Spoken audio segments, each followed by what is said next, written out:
Hello everyone, welcome to prologue to success.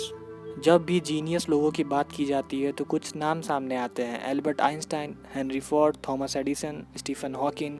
पर एक नाम ऐसा है जो इतना ज़्यादा फेमस नहीं, पर शायद वो इन सबसे बड़े जीनियस थे, निकोला टेस्ला। इनकी स्टोरी शुरू से ही ट्रेजिडिक रही है। इनका जन्म 10 जुलाई 1856 स्कॉटिया के एक टाउन में हुआ था। जिस दिन इनका जन्म हुआ था उस दिन बाहर तेज बारिश हो रही थी और बिजलियां कड़क रही थी।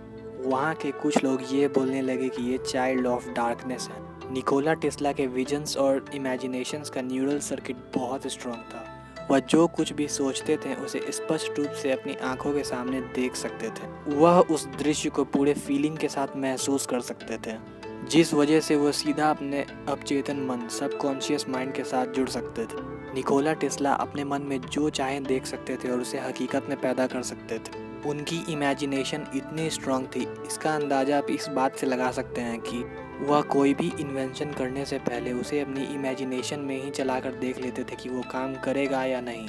निकोला टेस्ला कहते हैं कि मेरे सारे इन्वेंशन उसी तरह काम करते हैं जैसा कि मैं सोचता हूँ। मेरे सारे एक्सपेरिमेंट एग्जैक्टली उसी तरह काम करते हैं जैसा मैं प्लान करता हूँ, और 20 साल में इसके एक भी एक्सेप्शंस नहीं है। एक दिन जब वह अपने एक दोस्त के साथ पार्क में थे तब उनकी आंखों के सामने जोर से बिजली चमकी और कुछ सर्किट्स और डिज़ाइंस दिखने लगे। उन्होंने तुरंत रेत में उस डायग्राम को बनाना शुरू कर दिया। ये डिज़ाइन थी एसी मोटर की। सबकॉन्शियस माइंड की शक्ति ना ही केवल आपको आइडियाज़ और प्लान्स ला कर देती है और ना ही केवल आपको विजन्स दिखाती है, बल्कि इसकी शक्ति आपके पूरे शरीर पर काम करती है। निकोला टेस्ला के फादर चाहते थे कि वो एक प्रीस्ट बने, लेकिन टेस्ला बचपन से ही साइंस में जाना चाहते थे। फिर एक बार उन्हें कॉलरा नाम की बीमारी हो गई। उनकी ऐसी हालत हो गई मानो अब वो बस मरने ही वाले हैं। फिर उनके पिता ने उन्हें कहा कि तुम जल्दी ठीक हो जाओ, फिर तुम जो चाहे बन सकते हो। चाहो तो मैं तुम्हारा एडमिशन इंजीनियरिंग में भी करवा दूंगा। अब जो आदमी ऐसी हालत में था जिसकी सांसें कभी भी रुक सकती थी, ये सुनने के बाद वो पूरी तरह ठीक हो गया। उनके अवचेतन मन ने उपचारक शक्ति को उनके शरीर में पूरी तरह मुक्त कर दिया, जिसने उनके शरीर में मौजूद कॉलरा के बैक्टीरियाज को ख़त्म कर दिया और वो ठीक हो गए। दोस्तों, आपका सबकॉन्शियस माइंड इसी तरह काम करता है। इसके कई सारे एग्जाम्पल हैं, जैसे एक औरत जिसके ऑप्टिक नर्व्स पूरी तरह से ख़राब थे फिर भी वो देख सकती थी, जबकि ये इम्पॉसिबल है। एक आदमी जिसके दोनों पैर खराब है, फिर एक दिन कुछ ऐसा होता है कि वो फिर से चलने लगता है। ये सारी कहानियाँ वास्तविक है। अवचेतन मन की शक्तियों ने इन सब को ठीक किया है। अगर आप चाहें तो मैं इस पर एक डिटेल वीडियो बना सकता हूँ, बस नीचे कमेंट कर दीजिए। निकोला टेस्ला के लिए अकेले रहना बहुत ज़रूरी था। वो कहते हैं be alone, that is the secret of invention. Be alone, that is where all the ideas are born. वो कहते हैं 24 घंटे आपके अंदर असीम ऊर्जा काम कर रही है, बस आपको ज़रूरत है उस फ्रीक्वेंसी में जाने की, ताकि आप उस डिवाइन पावर जिसे हम यूनिवर्स कहते हैं, आप उससे जुड़ सकें।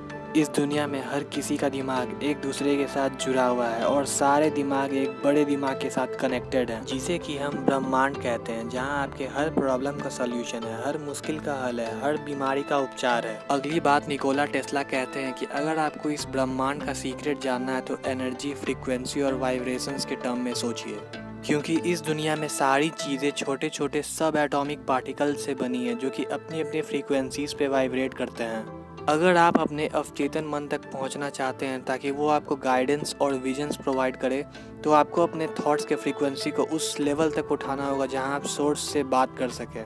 थिंक एंड ग्रो रिच में ये करने के कई सारे तरीके बताए गए हैं, जिसमें से एक है सेक्सुअल ट्रांसम्यूटेशन का यूज़ करना, अपनी सेक्सुअल शक्तियों को अपने गोल्स की ओर मोड़ना। अगर आप चाहें तो मैं इस पर एक वीडियो बना दूंगा। निकोला टेस्ला ने अपनी सारी पूंजी नए आविष्कारें और खोजें करने में लगा दी, जिससे कि मानवता का विकास हो। शायद यही वजह है कि उनके मृत्यु के वक्त उनके पास इतने पैसे भी नहीं थे कि वो अपने होटल्स के बिल्स पे कर सकें। मिस्टर बॉब प्रॉक्टर अपनी किताब में कहते हैं कि सबकॉन्शियस माइंड की असीमित पावर्स और गाइडेंस अनसेल्फिश माइंड की तरफ बहती है, जो कि अपने फायदे से बढ़कर सोचता हो।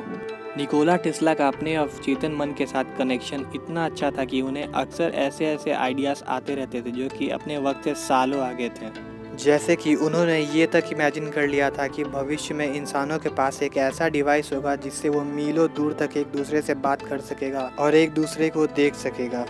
उन्होंने डेथ रे नामक एक मशीन पर भी काम करना शुरू कर दिया था, जो कि दूर से ही दुश्मनों के फाइटर प्लेन को लेजर्स की मदद से 2 टुकड़ों में काट सकता था। पर फंडिंग ना मिलने के कारण वह इस प्रोजेक्ट को पूरा नहीं बना पाए। इन द एंड मैं आपसे ये कहना चाहूँगा कि आपके जो भी गोल्स है उसे आप बार बार इमेजिन करिए।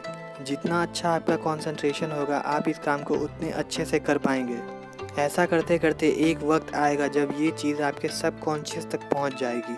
आपका कॉन्शियस माइंड एक रिसीवर है जहां ब्रह्मांड की सारी नॉलेज प्रकट होती है। आपको बस ज़रूरत है शांत और सचेत रहने की। आई होप आपको ये वीडियो पसंद आया हो। Thank you for watching.